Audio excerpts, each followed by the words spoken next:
Il sera la figure de la cérémonie de clôture des Jeux Olympiques.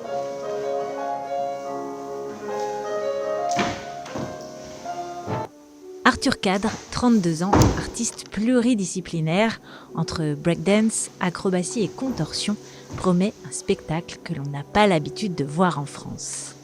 J'ai découvert la danse à travers un clip vidéo à la télévision avec des breakdancers et ça m'a tout de suite interpellé et je me suis dit tiens, ça pourrait m'intéresser d'essayer de faire la même chose. La force du breakdance, c'est vraiment la créativité, si je puis dire, puisque vraiment on crée les mouvements, on crée les enchaînements. Dans sa danse, on retrouve pas mal de contorsion, de l'acrobatie, des arts du cirque et du théâtre aussi.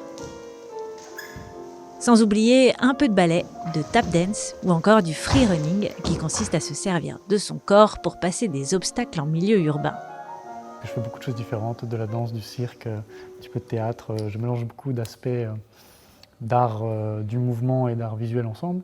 J'ai aussi une formation d'architecte, donc rien à voir, mais je pense que ça me donne aussi un point de vue un peu différent sur la chose, ce qui me permet aussi de travailler tous ces aspects-là de manière différente. Pour cette cérémonie de clôture, ce photographe mannequin se prépare depuis début juin, seul en studio ou avec une équipe de danseurs. S'il préfère garder secret les détails de ce show d'environ 30 minutes, on sait déjà que son personnage en sera le fil conducteur, celui qui raconte l'histoire, installé au milieu d'un grand plateau avec de nombreux danseurs et beaucoup d'effets visuels. Thomas a dessiné ce personnage qui me donne énormément de liberté, donc ça c'est super pour moi parce que je peux vraiment proposer beaucoup de choses. Et on travaille ensuite ensemble pour sélectionner les moments qu'il aime, les émotions qu'il aime, etc.